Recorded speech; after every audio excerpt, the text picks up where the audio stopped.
Donc pour vos sorties en ski de randonnée et en ski hors piste, donc une préparation de la sortie est toujours nécessaire. Donc lecture du BERA, là, on regarde la météo. La vérification du matériel et de son bon état est aussi importante. Donc vérifier la pelle, la sonde et les piles du DVA. Depuis quelques années, le skieur peut également ajouter un élément de sécurité à son équipement, c'est le sac airbag.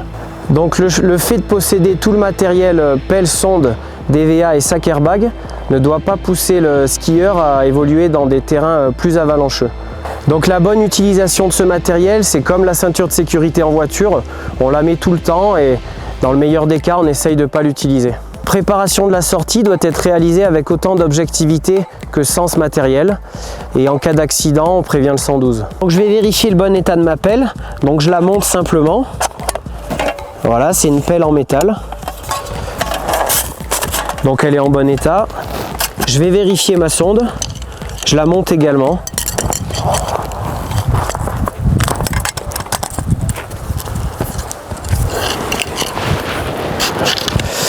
Ma sonde est en bon état, je vais la replier.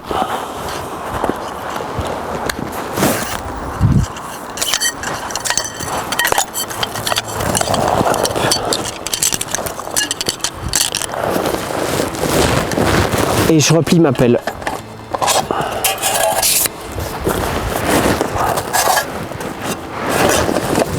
Pour les DVA, je les fais vérifier en début de saison et là je vais vérifier l'état des piles.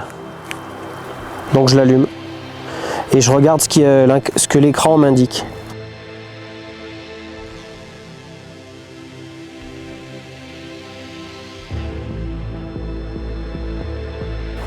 Donc ici on possède tous les deux un sac airbag. Donc Aurélien va vous expliquer son fonctionnement et son utilisation. Et donc le sac airbag, l'avantage du sac airbag, c'est que lorsqu'il y a un départ d'avalanche, on va pouvoir déclencher le sac. Il y a un gros ballon de 150 litres qui va se gonfler en 3 secondes au-dessus de la tête et ça va permettre au skieur de flotter sur le dessus de l'avalanche, éventuellement de pouvoir se débarrasser de ses bâtons, de ses skis, de tout ce qui le gêne et qui pourrait faire un effet d'encre et l'entraîner vers le fond. Et après, ça permet d'éviter l'étape de recherche, le skieur n'étant pas enseveli, ça permet d'éviter l'étape de recherche DVA pelle sonde. Donc on va gagner énormément de temps pour aller secourir un avalanché. Par contre, le sac airbag sera efficace uniquement dans un cas d'avalanche, à partir du moment où l'avalanche expose à des chutes sur des barres rocheuses ou vient écraser quelqu'un sur des arbres dans la forêt. Là, ça n'a plus aucune utilité de protection.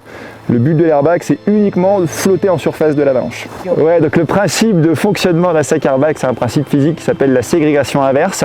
C'est un principe comme quoi les éléments les plus gros restent en surface d'une avalanche en mouvement. Donc le mouvement de l'avalanche va trier les éléments les plus petits vers le bas et les éléments les plus gros vers le haut.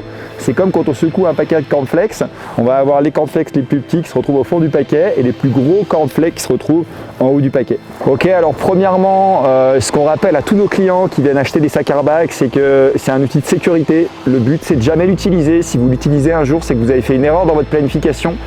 Donc c'est vraiment un outil qui ne doit pas légitimer un engagement inconscient. Donc la structure du sac airbag, c'est très simple, c'est la même structure qu'un sac à dos de randonnée classique, auquel vient de s'adjoindre, roulé le long du sac, un gros ballon qui du coup se remplit d'air, hein, le fameux airbag, qui du coup est rattaché à une espèce de compresseur. Donc il y a différents systèmes qui vont envoyer de l'air dans ce ballon pour le gonfler. Donc nous, on utilise un système qui s'appelle Upride, qui est amorcé par 2 cartouches, une cartouche de CO2, une cartouche d'argon. Il va y avoir des compresseurs électriques et il va y avoir aussi des compresseurs monocartouches. Donc voilà, le compresseur est activé par une seule cartouche. Et on retrouvera d'ailleurs en latéral du sac, du côté du mécanisme, une poche non hermétique qui va permettre à l'air de rentrer pour gonfler le ballon. Donc il faut faire assez attention dans l'usage du sac, à jamais venir obstruer cette poche, mais on le verra après dans la présentation. Alors, le plus important avec un sac airbag, c'est qu'il soit solidement attaché au rider. Le but, c'est que le sac ne soit pas enlevé, absorbé dans l'avalanche et que du coup le rider parte vers le bas et le sac vers le haut. Donc pour ça, il y a plusieurs choses à prendre en compte. Au niveau du réglage, on a tout d'abord un réglage à faire au niveau des bretelles, qui soit bien ajusté au niveau des bretelles. Donc dans ces bretelles, on a une tirette de déclenchement, donc qui peut être mise côté gauche ou côté droit, selon les gauchers, gaucher ou droitier, à différentes hauteurs, selon ce qui est le plus simple pour vous. Ensuite, on va avoir une sangle pectorale qu'il va falloir mettre. Et petite spécificité de l'airbag, on a une sangle qu'on appelle sous-cutale qui vient annuler la possibilité d'arrachement du sac vers le haut, qu'on va venir insérer dans la sangle ventrale. Sangle ventrale qui doit être aussi bien ajustée et bien serrée. Airbag, on a des petites spécificités dans la partie dorsale, à savoir voilà, cette poignée dont on a parlé qui permet de déclencher le gonflement de l'airbag. On va avoir après une ergonomie, comme je disais, de sac à dos plutôt classique, où on retrouve une petite poche un petit peu fourre-tout sur le devant, ici, là, pour mettre un peu tout son matériel, la crème solaire, les lunettes, le portefeuille. Et puis on va avoir après une poche un petit peu plus globale, où là on va pouvoir mettre un petit peu tout son matériel, et on retrouvera en fait en bas de cette poche notre mécanisme qui est juste ici, le ballon qui est enroulé tout autour, et l'entrée d'air qui permet justement de gonfler le ballon qui se trouve ici. Donc là voilà, ça c'est vraiment la partie qu'il est important de ne pas obstruer. Et on termine bien entendu avec une petite poche de sécurité qui permet d'avoir un accès rapide à sa pelle, à sa sonde, pour pouvoir pelleter et retrouver un avalanché qui du coup sera enseveli sans sac airbag. Pour finir, on a aussi tous les numéros d'urgence monde. Donc ici pour la zone Europe, ça va être le 112. On a les informations à donner aux secouristes à partir du moment où on veut déclencher un secours.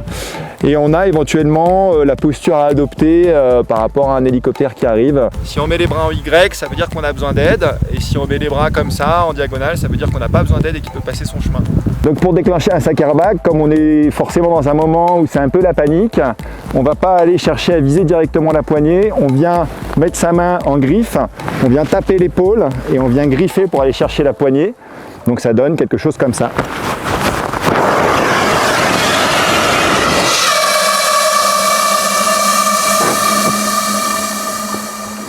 Et qu'il est gonflé, on va pas rentrer à la maison avec le sac gonflé comme ça, donc on va l'enlever, on va le dégonfler et puis on va le replier.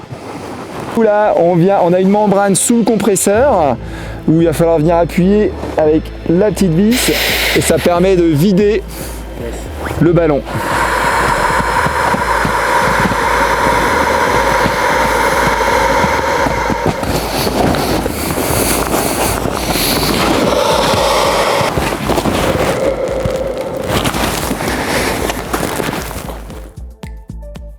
Et ensuite, pour replier le ballon, il y a vraiment une technique spécifique. Donc il est très très important de suivre les consignes du fabricant sur le repliage du ballon pour qu'il puisse se redéployer de façon optimale.